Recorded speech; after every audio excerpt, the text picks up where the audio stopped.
This program on investing under regulation crowdfunding is not investment advice. Rising with the crowd, power unbound, change makers lead where hope is found. Superpowers for good, shaping the fate. Investors and dreamers open the gate. Supercross stands loud, proud and true, building tomorrow for me and you.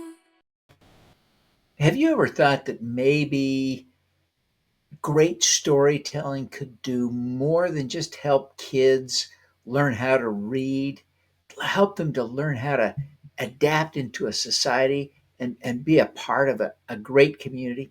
Well, you don't want to miss this episode if you've ever thought about anything like that, because today's guest has got a remarkable, beautiful technology in development that builds on a decade of existing work in a real business. This is really an exciting one that you do not want to miss. Now, welcome to the Super Crowd Presents Superpowers for Good. I'm your host, Devin Thorpe. And before we begin, I just want to call out one quick thing.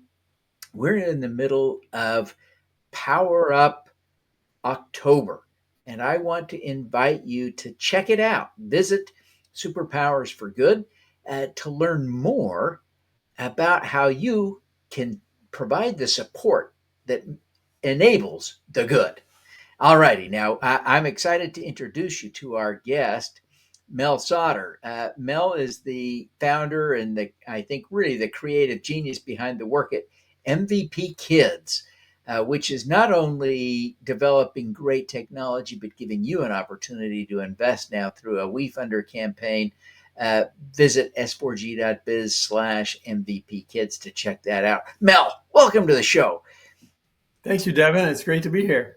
You know, before we begin in earnest to chat, I really want to just show everyone a short clip to help people see what I'm talking about, what you're doing. It's really pretty amazing. First rate. Get ready, world. The MVP Kids are coming to your TV screen. These lovable characters, already inspiring kids through award-winning books, are now jumping off the page and into animated adventures that teach character, kindness, and real-world values. And behind the scenes, MVP Kids has teamed up with legendary kids TV writer and producer John Semper, whose 4 decades of storytelling magic spans working with giants like Stan Lee, Jim Henson, George Lucas, and so many more. With John Semper's experience and MVP Kids' heart-filled mission, your children are about to meet their new best friends, heroes they can grow up with, learn from, and enjoy. MVP Kids, coming soon to a screen near you. This looks so fun, just so fun for the kids. And this isn't created from whole cloth. Give us a sense of the history and context into which you're now developing these animated stories. Sure. My wife and I, 10 years ago, well, first of all, we just have a passion for kids. Our kids, your kids, all kids. It's just our kids are our legacy and they're really our future. So we founded MVP Kids 10 years ago. It's an immersive multimedia company with a mission to help inspire character and help all of us raise what we call real MVPs. So we started when we created this by asking, how do kids learn? Especially how do they learn living skills? Because we all know they learn STEM, they learn science and technology and math at schools, but how do they learn living skills?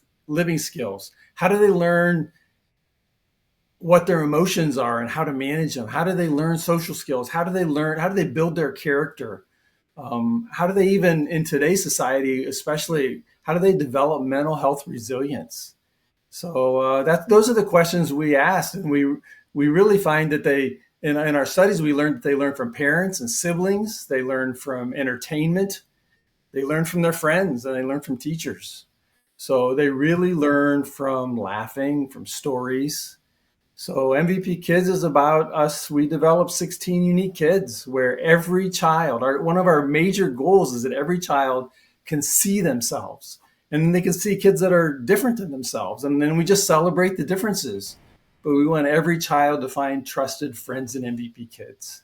So when we talk about our 16 kids, they're different in every ways, all the way down to 16 different Myers-Briggs personalities. So in our society, unfortunately, we think of differences being the color of our skins. That's just, kids are different in every way, their hair and their eyes and their size and who they live with, and twins and siblings and adopted kids. They just come from everywhere. They laugh differently, they enjoy differently, they're sparked differently. So we just created kids that hopefully every child can see themselves. Yeah, it really is, I think, an amazing truth, right? That kids can learn from this. And it is wonderful to see that the representation, even though it isn't only skin deep, right? It's nice for kids to Absolutely. be able to look on the screen and say, oh, that kid looks like me. That kid's got a chair just like me. Those kinds of things, I think they matter a lot to the kids, right? To help them feel normal in a world that sometimes makes them feel other. Uh, so it's really, I think, powerful, powerful Yeah, I stuff. mean, for an example, we have a child in Pasadena who is at a Head Start school, and he identifies with Lucas, who has red hair and has freckles, but he identifies with him because he has anger issues. So he starts out every morning back in the corner in his quiet space created in his Head Start classroom, and he starts with a puppet. He starts with his puppet Lucas here, and he talks to Lucas about his anger issues from the day before and the night before. And he comes in and he spends time with Lucas every morning and works through his anger issues, and then he's ready to go to class. But that's one of the challenge. That's, kids just see things, so many things that are unique about, and they identify with different things. Yeah, it is, I think, a wonderful, exciting thing to think about, that kids can identify with someone on the screen, because it's, you know, that representation aspect, and including things like anger issues. We don't always see that. Where did this come from? How did you develop it? It seems to me that you talk about your love of children, and you and your wife doing this together in the early days, but I can sense that there is some real science and fundamental research going on. This isn't just about your desire to help kids. You've gone beyond that. Sure. I mean, it really comes initially because we have 3 kids and 14 grandkids and 7 great grandkids. So we have 31 kids right now and growing that are our legacy. So that's kind of the real life experience and learning.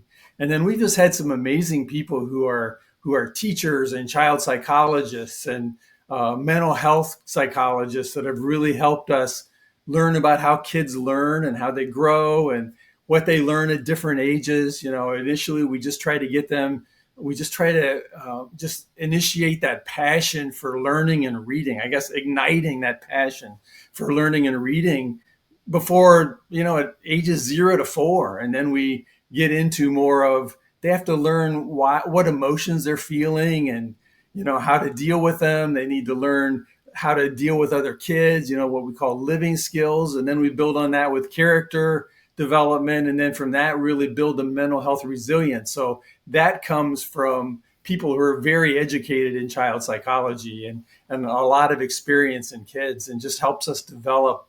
We started with 85. We have 85 different books that go from 0 to 12. Starts with a tummy time book to a chapter book. And it's based on what we call our learning universal virtues framework that we just try. Kids' character isn't developed overnight. It's something that's built day by day by day by day. It's steps. So we intentionally try to bring tools for parents and educators to come alongside of entertainment and these friends to really build this character, weave this framework of character in their lives. Yeah, I love it. As you think about this brilliant work, part of what makes this so exciting, this next phase with this animation, is your partnership with some amazing talent. How did that come about? That seems like quite a coup. Well, I've always felt that bringing kids to the screen would bring them to life. So 10 years ago, I just have a really good friend that's a 5-time Emmy Award winner who has just consulted with me all along. We've tried to beat down doors for 10 years. But during COVID, 5 years ago, I met a person by the name of John Semper, who is just one of the greatest kids storytellers of all time. I mean, people would know him from his work with Stan Lee on Spider-Man, the animated series. They might know him from introducing Jim Henson to the world with Fraggle Rock. Right now, he just introduced, just in the last few weeks, he introduced a new PBS show with Al Roker called The Weather Hunters. He is just so creative in telling stories, and kids learn from laughing. So he's able to really intertwine learning with just laughing and having fun. The series he's created is really an adventure series where our kids create their own robots, and they can dive into volcanoes, and they can learn about weather like he has on Weather Hunters. They can dive down into the earth. But anyway, they can just do all kinds of creative stuff while still being safe through their bots. But he just created a really unique story. And we have an animation production distribution company called Toonz that was actually brought to us by another production company called Black Box Creative Group. And together they want to help us develop this. They want to help us animate the series. Toonz has committed $2.5 million to this project. So we need to raise our $2.5 million. They'll match up to that $2.5 million because to really roll it out globally the way we'd like to with 52 episodes, it'll cost about $4 million in production and another $1 million in marketing. But it will take us worldwide and merchandise and all over the place. But anyway, so we're raising capital, but they've committed $2.5 million. So we already have half of it raised. That's great. Now you're raising on, I think, WeFunder, right? No, actually on NetCapital. Oh, NetCapital. Yes. Forgive me. Yeah. So it's NetCapital, but the link is on the screen. s4g.biz/MVP kids will get you to the NetCapital offering. Yes.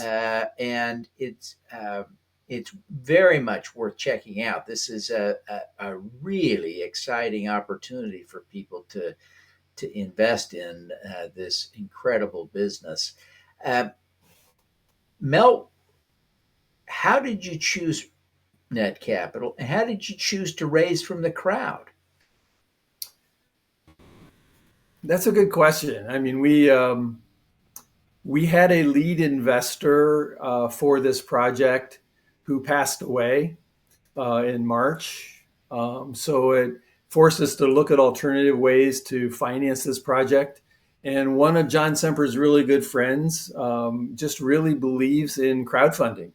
So he took us and introduced us to NetCapital, and we became familiar with NetCapital. And we are just really excited to work with them.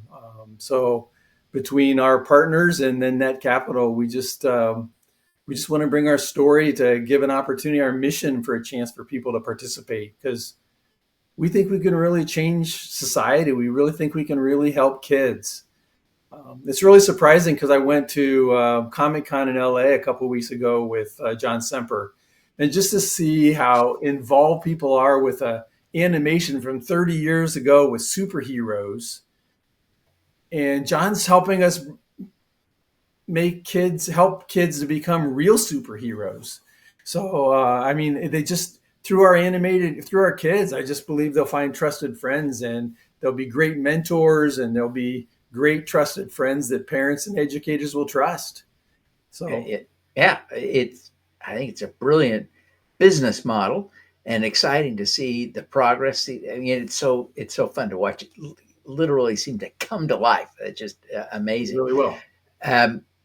Mel, we got to take a quick break. Forgive me, but folks, I'm here today with Mel Sauder. He is the CEO and founder of MVP Kids, a company that has long produced storybooks and puppets and all kinds of things, and now is creating an animated series that can stream globally to tell amazing, impactful stories This is an opportunity for all of us to consider investing. I encourage you to check it out at s4g.biz/MVP kids. But we're going to take a short break. When we come back, we'll talk to Mel about his superpowers. You don't want to miss this. Download a free copy of How to Make Money with Impact Crowdfunding. The book Sarah Hanks describes as a fantastic overview, not just of crowdfunding investing, but of investing in general. Andrew Savickas raved, "This book offers unparalleled insights for anyone looking to make a difference." Scan the QR code to get your copy. Save the date for Super Green Live, the global event on sustainability and green innovation, January 22nd through 24th, 2026. Struggling to raise capital for your business? Unlock the power of the crowd with AI. My free guide, Crowdfunding Made Simple, walks you through every step to success. Get funded smarter, faster. Scan the QR code now for your free download.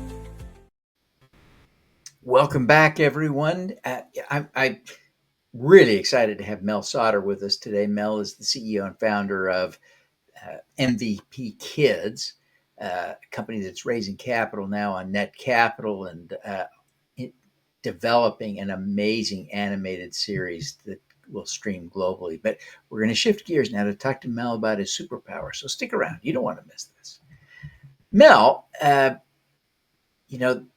this is pretty darn amazing. Thank you. You talk about superpowers. You talk about superheroes and these kids. And I see that in you, right? What is your superpower? Oh, that's a good question, Devin. I guess my superpower, our superpower, my wife's and my superpower is just our passion for kids, for raising what we call real MVPs, high integrity, great character, real MVPs that make a difference in society today.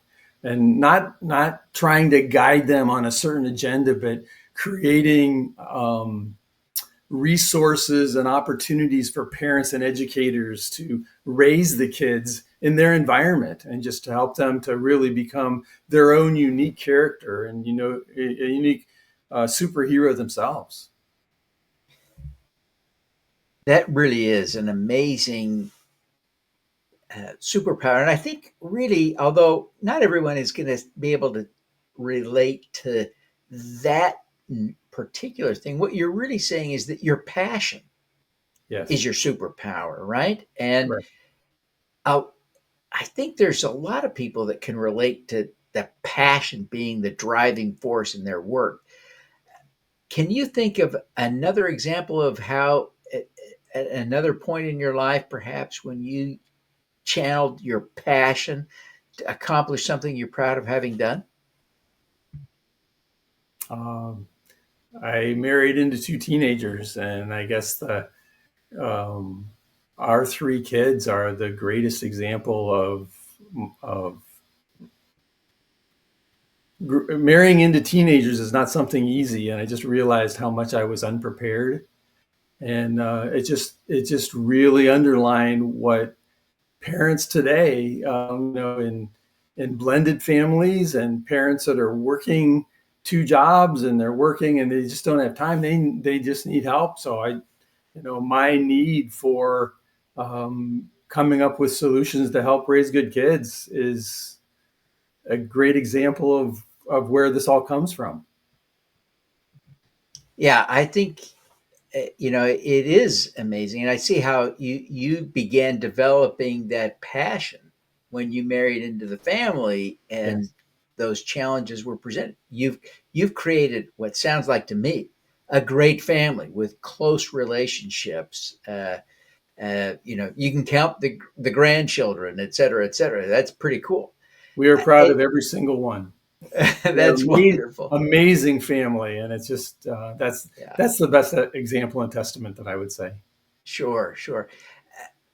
Now, if you were coaching someone now, perhaps a child, on how to channel passion to accomplish something, how would you coach someone to be, to channel that passion to actually, accomplish something rather than just flounder around like so many of us do? I would say take ownership in the legacy that you're creating. Make it a high priority to interactively invest in the kids, in their kids, in their character, starting even before they're born, in the womb. Kids, reading to kids in the womb, it really starts creating that igniting that desire to learn and to read. So, I would coach simply take ownership and commit to interactively every day spending time with your kids and helping develop who they're going to become in their character. Yeah, that's a great tip. As you think about your work now at MVP Kids, Yes. how does that passion translate into the success there? This passion developed out of parenting and then grandparenting. Now it's a business crusade as much as anything. How It did is. that how did that transfer happen?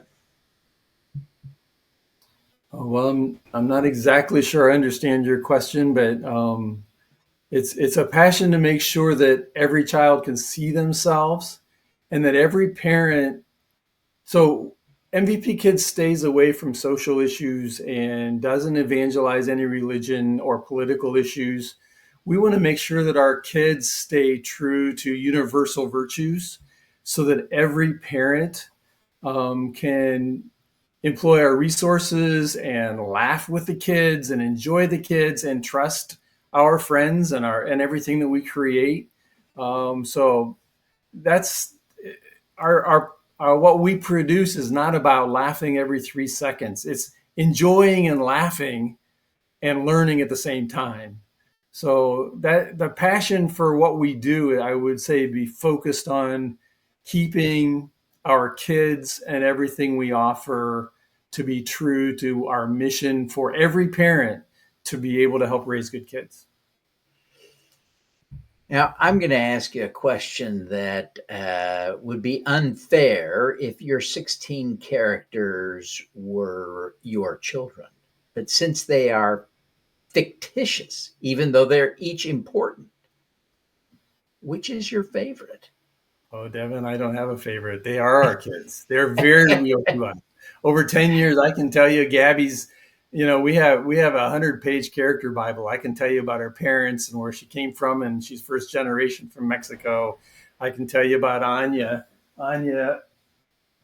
Anya struggles with hearing. She's a first generation from India, so she has a cochlear implant. Leo lost his parents, and was adopted by his uncle and aunt. He's paraplegic. I can tell you about Keon. Keon was adopted by the Miller family. I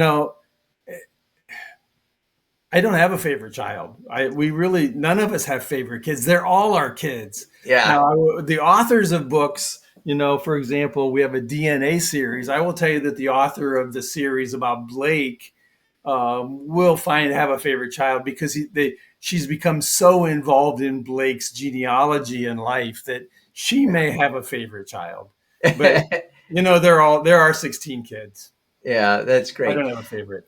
As we wrap up now, Mel, I wonder if you'd take a minute and tell people how they can get the books, how they can get the puppets, how they can follow you on social media, and of course, how to find that NetCapital campaign so they can participate now. Absolutely. We would love for people to join our mission because Carol and I have put everything we have into it for 10 years, and we can't do a $2.5 million, $5 million project ourselves. So we would love for people to join our mission. And you can do that either through the link that Devin has on the page or go on mvpkids.com. And you can go to a place to invest on our page and it'll take you to NetCapital, tell you more about our business plan and story. You can buy our products on mvpkids.com. That's the best place. You can also buy some of them on Amazon and we have a couple of education distributors, book distributors. The best place to get all of our products on mvpkids.com on our store. So That's the best place. You can follow us on Facebook and Instagram at Real MVP Kids. We've set up a YouTube channel. It's called MVP Kids Studios, Sophia Day. It's relatively new, so you might have to search it a little bit, but it's MVP Kids Studios or Sophia Day, and you'll find all the videos that we post there. Those would be the Fantastic. best ways to follow us. Wonderful, wonderful. And let me encourage everyone to again, check out the offering at s4g.biz/MVP kids. Just take a minute, take a look. I think you'll be impressed. I encourage you to do it. Mel, I want to thank you for taking the time to be with us and wish you every success in your effort with this raise and building with the tools, the capital that this creates to help more kids develop in a healthy way. Thank you so much, Devin. I hope everybody joins this mission. All righty now, let's do some good.